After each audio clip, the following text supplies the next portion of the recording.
চরিত্রে তোমার হইলাম দিবানা। তুমি মোদের আখেরি নাবি, তুমি মোদের শেষ নাবি, সৈয়দনা মুহাম্মদ সাল্লাল্লাহু আলা চরিত্রে তোমার হইলাম দিবানা। মোর নবী মুহাম্মদ সাল্লাল্লাহু আলা চরিত্রে তোমার হইলাম দিবানা। রবিউল আউয়াল মাসে 9 তারিখ সোমবার রাতের শেষে, রবিউল আউয়াল মাসে 9 তারিখ সোমবার রাতের শেষে, তোমায় পেয়ে ধন্য হলো, তোমায় পেয়ে ধন্য হলো আমিনার কোলখানা। মুহাম্মদ সাল্লাল্লাহু আলা চরিত্রে তোমার হইলাম দিবানা। মোর নবী মুহাম্মদ সাল্লাল্লাহু আলা চরিত্রে তোমার হইলাম দিবানা। মোর নবী আরবতে ইসলাম ধর্ম প্রচারিতে এলেন নবী এই ধরাতে, ইসলাম ধর্ম প্রচারিতে এলেন নবী এই ধরাতে। কাফেরেরা কত দিল, কাফেরেরা কত দিল নবীকে যন্ত্রণা। মুহাম্মদ সাল্লাল্লাহু আলা চরিত্রে তোমার হইলাম দিবানা। মোর নবী মুহাম্মদ সাল্লাল্লাহু আলা চরিত্রে তোমার হইলাম দিবানা। তুমি যে মহান চরিত্রবান, কেউ নেই ধরাই তোমার সমান। তুমি মহান চরিত্রবান, কেউ নেই ধরাই তোমার সমান। তোমায় পেয়ে ধন্য হলো, তোমার প্রেমে সন্ধন্য হলো সারা জামানা। মুহাম্মদ সাল্লাল্লাহু আলা চরিত্রে তোমার হইলাম দিবানা। মোর নবী মুহাম্মদ সাল্লাল্লাহু আলা চরিত্রে তোমার হইলাম দিবানা। তুমি মোদের আখেরি নাবি, তুমি মোদের শেষ নাবি, সৈয়দনা মুহাম্মদ সাল্লাল্লাহু আলা চরিত্রে তোমার হইলাম দিবানা। মোর নবী মুহাম্মদ সাল্লাল্লাহু আলা চরিত্রে তোমার হইলাম দিবানা। রাত হতে গেলে টিনের ঘর গরম হয়ে যায়, আপনি ঘুমাতে পারেন না, ঘুম আপনার হয় না। কেন কেন? তো সামান্য 47-48 ডিগ্রি সেলসিয়াস তাপমাত্রা আপনি সহ্য করতে পারেন না। এতটা তাপমাত্রা সামান্য 9,30,00,000 মাইল দূর থেকে দিচ্ছে। কিন্তু বন্ধুরে, যেদিনকে কিয়ামতের মাঠ হবে, সেদিনকে সূর্যকে যখন মাথার উপরে নিয়ে আসা হবে, মিনাল খালক অর্থাৎ সৃষ্টির কাছাকাছি করে দেওয়া হবে, সৃষ্টির কাছাকাছি। ইয়াকুলু তুদনা শামসু ইয়াউমাল কিয়ামাতি মিনাল খালক। বিশ্বনবী বলছেন সূর্যটাকে মাথার উপরে করে দেওয়া হবে। হাত্তা তাকুনা মিনহুম কামিকদার মিল, 1 মাইল উপরে করে দেওয়া হবে। কেউ কেউ বলেছেন 1 মাইল মানে আপনার কিনা সুরমাদানির সরাকা যেটা বলা হয়, সুরমাদানি হয়, যে সুরমাদানিতে আপনারা চোখে লাগান, এটা ডাঁঠিটা, এর লাঠিটা হবে 1 থেকে 1.5 ইঞ্চি। এই রকম মাথার উপরে সূর্য থাকবে। সূর্যের তাপমাত্রা টেম্পারেচার কত? বিজ্ঞানীরা বলছেন 1,40,00,000 ডিগ্রি সেলসিয়াস। 1,40,00,000 ডিগ্রি সেলসিয়াস তাপমাত্রা। আর আমরা দুনিয়াতে মাত্র 47, 48, 54 ইউনিট তাপমাত্রা সহ্য করে, তাপমাত্রা সেলসিয়াস তাপমাত্রা সহ্য করে। কিন্তু সেদিন 47-48 নয়, সেদিনকে মাথার উপরে থাকবে এই সূর্যটা এত তাপ দিবে বন্ধুরে যে বলার কথা নয়। নয়, মানুষ সেদিন ওই সূর্যের তাপে মানুষ ঘামতে থাকবে। ফামিনহুম মাইয়াকুনু ইলা কাবাইহি, কেউ কেউ আপনার ঘামটা হবে আপনার কিনা হাঁটু পর্যন্ত, টাকনু পর্যন্ত হয়ে যাবে। ওয়ামিনহুম মাইয়াকুনু ইলা রুকবাতাইহি, কারো কারো ঘাম হয়ে যাবে আপনার হাঁটু পর্যন্ত। ওয়ামিনহুম মাইয়াকুনু ইলা হাকওয়াইহি, কারো ঘাম হবে কোমর পর্যন্ত। করতে করতে ঘাম চলে যাবে মুখের লাগাম পর্যন্ত, কান পর্যন্ত। এতটা ঘাম হবে বন্ধুরে, আপনি পালাবার কোনো আপনার রাস্তা নাই। পায়ের যে আপনার তলা, এই পায়ের তলাটা হবে তামার, তামা তামা। আপনি রাখবেন কোথায় পা?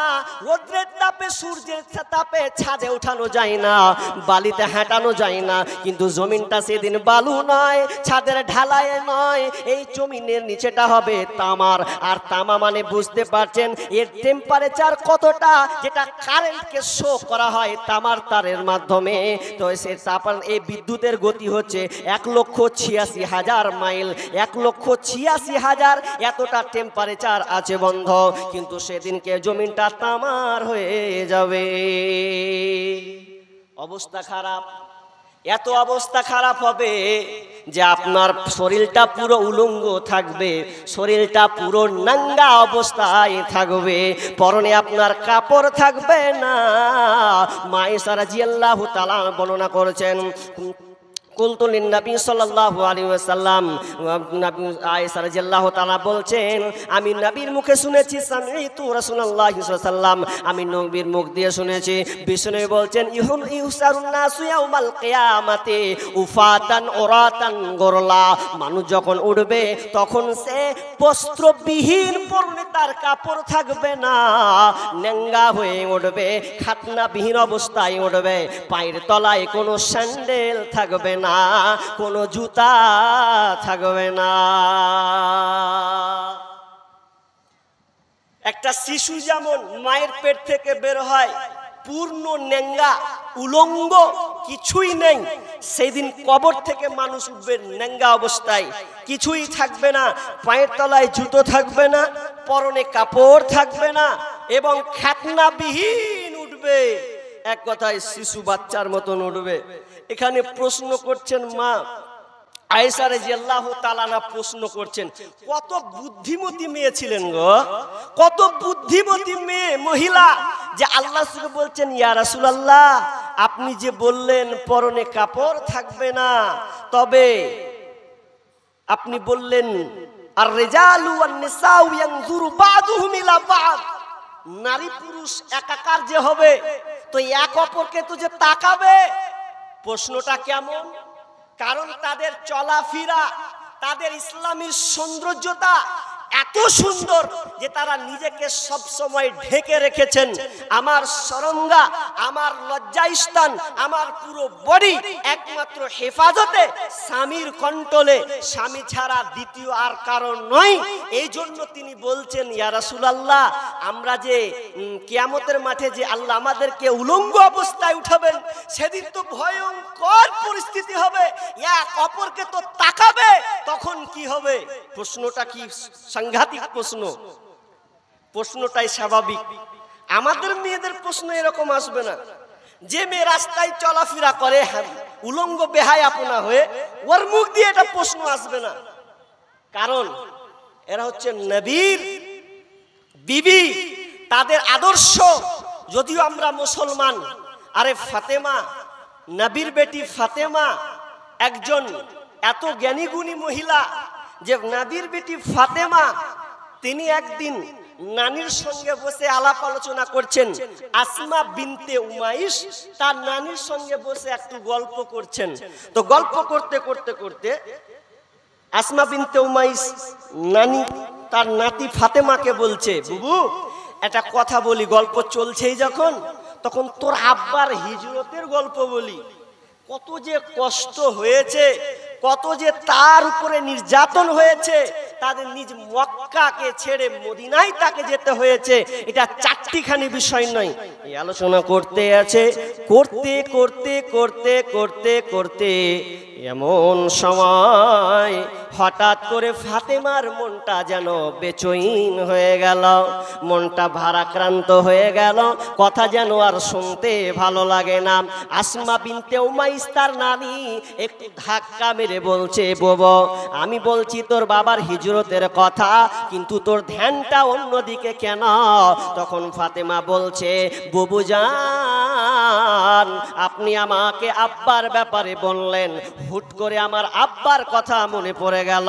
আব্বা যেদিনকে ইন্তেকাল করে, যেদিনকে মারা যায়, আমি সেদিনকে কান্নাকাটি করছিলাম, খুব আমি যেন কান্না করছিলাম। এমন সময় ওই মুহূর্তের সময় আব্বা তখনও কিন্তু মারা যাননি।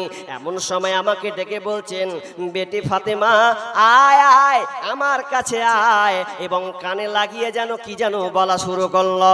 এমন সময় বলছেন ফাতেমা আসমা বিনতে উমাইসকে, আমার আব্বা আমাকে একটা কথা বললো, ফাতেমা রে কাঁদিস না কাঁদিস না, আমি হয় চলে গেলাম, 6 মাস পর তোর মৃত্যুবরণ হবে, এ নিয়ে আর কান্নাকাটি করো না। তো আমার আব্বার কথা মনে পড়ে গেল, আর যেমনই মনে পড়া আমারও আর বেশি দিন সময় নয়, 6 মাস ঘনিয়ে আসছে। তো আমার একটাই টেনশন এখন চাপছে, টেনশনটা এত খাতারনাক যে আমি কি করব কোনো বুঝে পাচ্ছি না। আমি যে মারা যাব, আমি তো নিজেকে এখন বেঁচে আছি, নিজেকে এখন আমি সুন্দর হেফাজতে রেখেছি, এতটা কন্ট্রোলে রেখেছি, কিন্তু আমি যেদিন মারা যাব সেদিন আমার দেহের অবস্থা কি হবে না জানি, আমি বেপর্দা হয়ে যাব, পর পুরুষ পর মহিলা আমাকে দেখে ফেলবে। কি দেখেন তাদের চেতনা, আরে মরেনি ফাতেমা রাদিয়াল্লাহু তাআলা, এখনো মরেনি, এরপরেও টেনশন যে আমি এখন বেঁচে আছি, আমার বরখাটাকে আমার পর্দা দিয়ে আমার কাপড় দিয়ে আমি সম্পূর্ণ ঢাকা দিয়েছি, মরে গেলে তো আমি আর পারবো না, কি হবে সেই দিন, কি হবে আমার লাশের অবস্থা। তখন আসমা বিনতে উমাইস তার নানি এবার সুসংবাদ দিচ্ছে, বুবু চুপ করো, আর কান্না করো না, আর বেচৈন হয়েও না, আপনি এই কাজের দায়িত্ব নিলাম, যদি আল্লাহ আমাকে চাই দায়িত্ব নিলাম, তুমি যদি মারা যাও আর আল্লাহ যদি আমাকে বাঁচিয়ে রাখে, তো আমি গ্যারেন্টি দিয়ে বলছে, তুমি মারা গেলে আমি কাউকে দেখার সাহস দিই না, তুমি যখন মারা যাবে আমি বিশাল বড় একটা কাপড় দিয়ে ঢেকে দেব, এত বড় কাপড় দিয়ে ঢেকে দেব যাতে কেউ তোমাকে বুঝতে না পারে। শুধু তাই নয়, কাপড়টা যে ঢেকে দিব, 4টা গম্বুজ 4টা লাঠি চারদিকে পুঁতে দেব, আর পুঁতে দিলে গ্রামের মানুষ যদি আসে বুঝতে পারবে না তোমার হাইটটা কত বড়, তুমি ধলো না কালো, তুমি বেটে না মোটা, এগুলো দেখার কোনো তাদের সুযোগ থাকবে না। যখন এই কথা বলা, সঙ্গে সঙ্গে ফাতেমা হেসে যেন উঠলেন আর বললেন, বুবুরে আল্লাহ যেন আপনাকে সেই রকম হেফাজতে রাখে।